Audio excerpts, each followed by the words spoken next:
الحمد لله رب العالمين والعاقبة للمتقين ولا عدوان إلا على الظالمين وصل اللهم على سيدنا محمد وعلى آله وصحبه وسلم أما بعد السلام عليكم ورحمة الله وبركاته هردفتوتا هلال تي في إن شاء الله كتا صدفة محاضرات نجابدو وأي رمضان فضائل رمضان والاتدشان يا رب جده إن شاء الله يرو غبابدو تنا ور ولر فايدة فتة إيجاسي وان أجي كان اللي ور ولر فايدة فتة ربي ور تدلق ربنا هاقولو إذن الحمد لله الذي فضل أوقات رمضان على غيره من الأوقات ربي سبحانه وتعالى قالني كيساتي إسا جالشي سجيتشو أوقات تكي يرو رمضان كان يرو برارا sun maalin jechooni qur'aana keessatti buusuuni rabbiin subhaanahu wa ta'ala ji'a kana akkuma siin dura dubbanne qur'aana maqaan isaa furqaana ji'a kana keessa rabbi buusuuni caalaa isa godhe ramadaana illee keessa soomuuni hedduu salaata keessatti illee dhaabachu sun rabbiin subhaanahu wa ta'ala qananii gugurdoo gabroota isaa irratti mumintoota irratti arjoome ji'a kana keessatti rabbiin subhaanahu wa ta'ala ji'a kana akka argitee aduun urjii keessatti caaltu ji'a hunda argitee keessa rabbiin ji'a kana caalti jechuun kanaaf duuba argitee rabbiin subhaanahu wa ta'ala ammallee soomana arkaana islaamaa irraa tokko ta'e ji'a kana keessa dirqama godhe jechuun sadarkaa hedduu ji'a kana soomana keessa dhaabatu keessa salaatu soomana keessa soomanu salaata heddummeessu duuba argitee ji'a rahmata rabbiin subhaanahu wa ta'ala gabroota isaa keessatti badii isaa gabroota isaatii fi badii isaa araaramu jechuun duuba ji'a kana keessa nama argitee rabbiin subhaanahu wa ta'ala khayrii isaa fedhe ji'a khayriin tun walitti qabamte bakka maraa walitti qabamte jechuun nama argitee khayrii ji'a kanaa hongay dhugumatti isumatti hongaadha jechuudha rasuulli alayhi salaatu wassalaam guyyaa takka argitee minbara irra ol ba'e aamiin jedhe ammallee argitee aamiin jedhe marraa sadii eegasii sahaabaan maal gaafatan yaa rasuula rabbii maali wanni argitee ati dalaydu kuni ka asiin dura hin dalayne jedhanii le'anna argitee minbara irra ol ba'a asiin dura aamiiniin akkasiin jirtu wanna haara yaadaganii rasuula rabbii gaafatan rasuulli rabbii maal jedhe ataani jibriil anifan ammaan tan argitee jibriil natti dhufe faqaala yaa muhammad hooyii naan jedhe yaa muhammad nabi muhammad alayhi salaatu wassalaam man adraka ramadaana min ummatika fakharaja falam yughfar lahu nama argitee ramadaanni kun isa dhaqqabee rabbiin isa dhaqqabsiise nama ramadaanni kun isa dhaqqabee rabbiin isa dhaqqabsiise kasan keessa khayrii dalagate kasan keessa khayrii dalagate rabbiin irraa araarama hin argatin rabbiin argitee rahmata isaa irraa fageessu naan jedhe aamiin jedhe jennaan anillee argitee aamiin jedhe rasuul alayhi salaatu wassalaam nama ramadaanni dhaqqabee ramadaana kana keessa rabbiin khayrii ramadaana keessa kana dalagatee rabbiin argitee isaa hin araaramin rabbiin rahmata isaa irraa fageessu aamiin jedhe jennaan argitee aamiin jedhe talammata nama argitee haadha abbaan takki argitee lamaan irraa tokko dhaqqabe ka isaanitti tola in osoon oolin isaan argitee osoon kidmaa keessatti jechuun ka rahmata isaaniin godhin haqa isaa hin guutin isaan lameen hin guutin tokko yookaan lameen isaa irraa haqa isaan hin guutin duuba argitee tola itti oolini nama sanillee rabbiin rahmata isaa irraa fageessu jenna aamiin jedhinaan jennaan aamiin jedhe duuba ka sadaffaa aamiiniin sadaffaa nama maqaan kee biratti dhagahame nagahaaf rahmata sirratti hin buusini rabbiin argitee rahmata isaa irraa fageessu aamiin jedhe jennaan argitee aamiin jedhe jenna izan duuba argitee ramadaanni kun nami isa dhaqqabe mahalla shaahidi wanni argitee nu argitee asirraa fudhannu nama ramadaanni dhaqqabee jiini argitee khayrii kun jiini argitee isa keessatti khayrii walgeettu kun dhaqqabee isarra osoo faayidaa hin buufatin osoo isarra faayidaa hin buufatin jiini kun biraa godaane yaa hongo akkasii yaa kasaara akkasii duuba rabbii warra kasaaruun hin godhini rabbii warra isa keessa faayidaa guddaa argatee irraa fayyadamee warra argatee jannatul firdawsiin dhaalu rabbi nu haa godhu. Hadiisa biraa keessatti illee akka rasuulli alayhi salaatu wassalaam odeeyse rasuulli alayhi salaatu wassalaam ummanni tiyya waashan kennamtee jedhe. Ummanni tiyya waashan ramadaana keessa ka argitee nama biroon kennamne. روي عن إمام أحمد عن أبي هريرة رضي الله عنه أن النبي صلى الله عليه وسلم قال أعطيت أمتي 5 كسال من رمضان لم تؤتهن أمة أو من قبلها أمني تيا أمني محمد وانا سين دران أمني براهن كنمني واشن كنمت يا رسول الله عليه الصلاة والسلام sanirra katokoffa ummanni argitee Muhammad kennamte ji'a ramadaanaa keessa kuluufu famisaa'im atiyyabu indallahi min riihi misk hafuurri takki shuurkaan afaan argitee nama soomanaa ka jijjiiramu rabbiin bira subhaanahu wa ta'ala akkaan urgaa haja akkaan urgaa nama soomanu waan argitee inni waa hin nyaannee fi ganamarraa argitee hangalgala hafuurri isarraa bahu kun aadatan sila hafuurri namarraa bahu hafuurri dhawu kun namarra argitee namatti maal ta'a hin ajaa rabbiin biratti subhaanahu wa ta'ala takriiman lahu kabajaa rabbiin sabaa soomanaatiif nama soomanu isaaf jecho qulqulleeysee rabbiif soomanuu kabajaa isaatiif rabbiin subhaanahu wa ta'ala hafuurri sun rabbiin biratti duuba akkaan urgaa jedha rasuulli alayhi salaatu wassalaam waan ummata duraatiin kennamne ummata asiin duraatii rabbi ummata muhammadii kenne jechuun kalammata duuba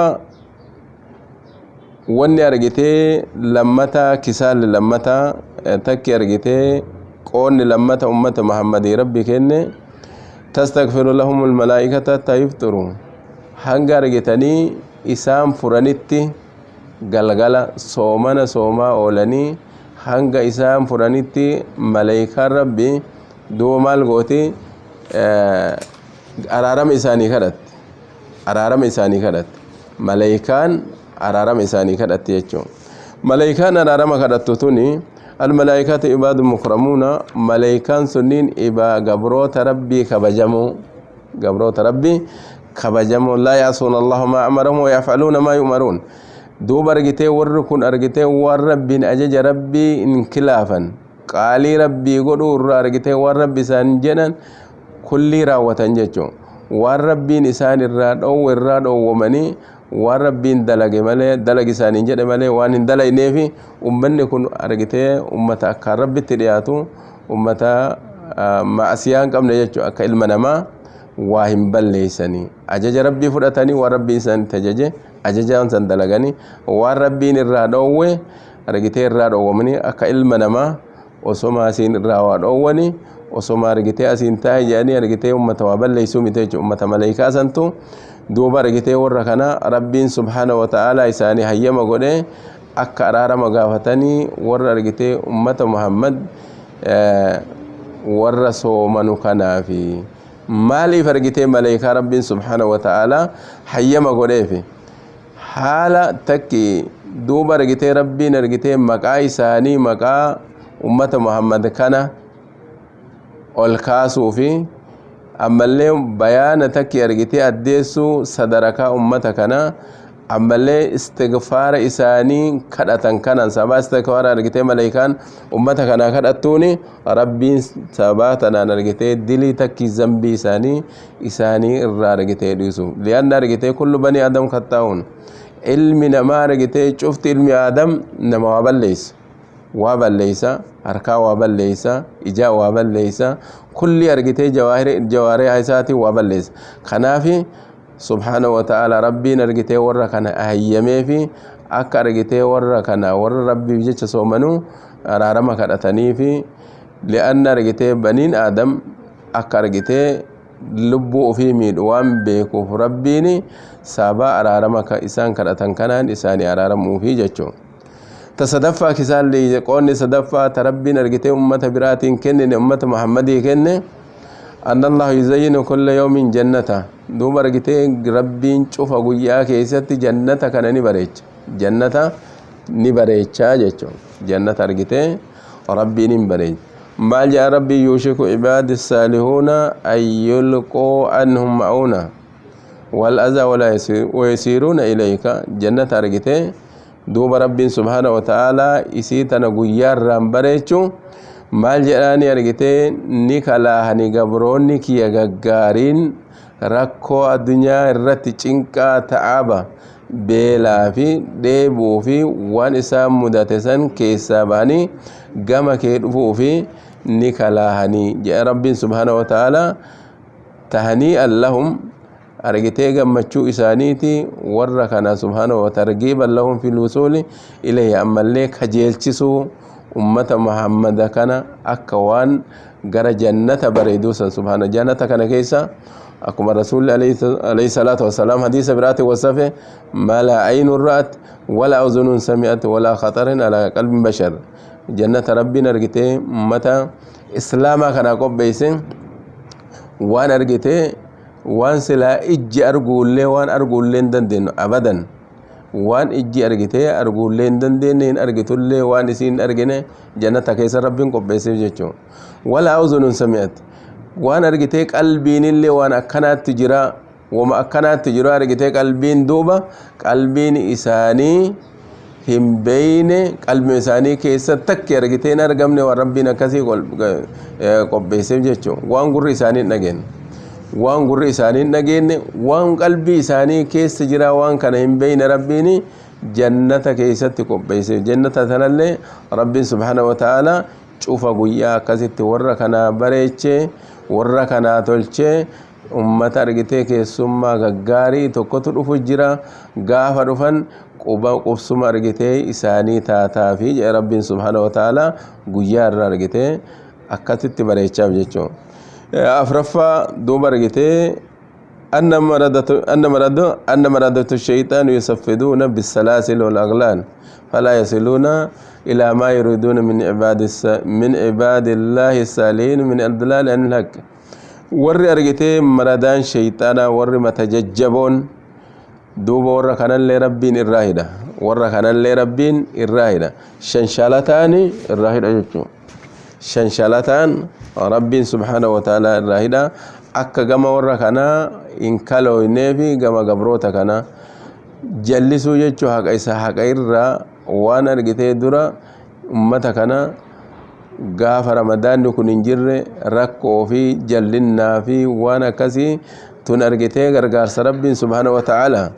gargaarsa rabbiin subhaanahu wa ta'ala aduu isaanii godhuuf aduwwi isaanii ka waggaa ji'a 10 takka jechuun akkanatti ka jalaa nafne isallee rabbiin subhaanahu wa ta'ala akkasitti irraa hidhee shanshalataan irraa hidhamanii akkasitti duuba sunillee gargaarsa rabbiin subhaanahu wa ta'ala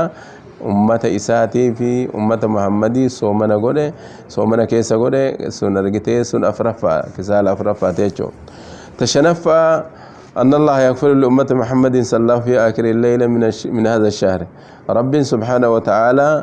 نأرى رما أمة محمد يجتشودا أمة محمد بنوف إن شاء الله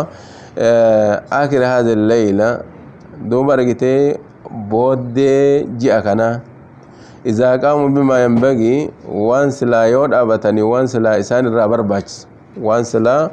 أمة سن الرابر باتش سو يود أبتن ربي سبحانه وتعالى إساني أنا رمجتشون جاء جتة كنا كيستي صومنا الرا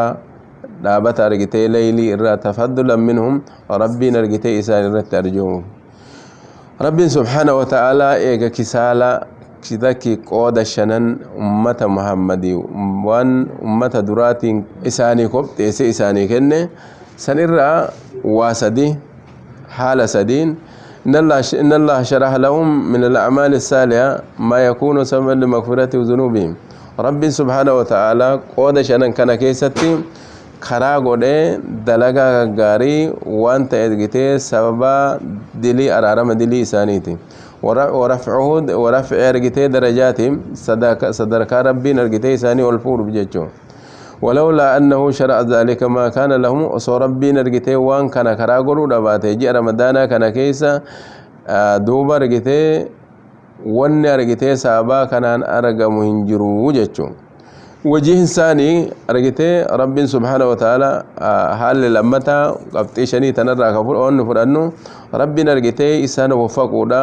وان غاري يجو وان غاري دلغا غاري أمتا كان أرجتي ربي إسان غرغاري صلاة إسان رت غرغاري صومان إسان رت غرغاري أما اللي دوبا شيطانا مردا أرجتي ورججبو متا ججبا إسين الرايدة أكا إسان إنجل لمنيفي كن الله الحمد لله رب سبحانه وتعالى تولى أمتك نرد تولى جتهم تصدفى تولى أمتك نرد رب سبحانه وتعالى أنه تفضل الأجر كثيرا وأن رجتي بافهموا قالني إساني هدون رجتي قالني رجتي نم ربي صومنو نم برا رجتي قالني تكيو قرآن إنقبمتو قالني أرجتي صومنا هنجيم بكم تجتشو مالي في ربي سبحانه وتعالى الصوم لي وأنا أجزي أرجتي ربي رسول ما جل عليه حديث القدسي كيستي صومني كيا أنمتو غلطة وان صومنا بكوان جرو في ربين تبرا أرجتي غلطة هنجتي غده تصومنا سن أرجتي هنجتي غوني جتشو خنافي إن شاء الله أيها الأخوة رمضان يكون أرجتنا ندقبه النعمة قدادا نم ربي أرجتي رمضان كان ندقب سيسه أكاسيت أرجتي دعوته حق رمضان كانتين جم ربي دبي معصية الرجم أرجتي عبادة ربي دبي أما اللي غفلا أرجتي غير ذكري فرجتي غير قرآن دبي ربي سبحانه وتعالى أرارم إسا رجتي أرارم ربي هك أقولتا كناف ربي نرجتي ورا أرارم رجتي إسا هك أقولتا ربنا هقولو إن شاء الله مهدرات النجواب تنمتين أمنيا غيرو برا ولتي دشانو جزاك الله خيرا بارك الله فيك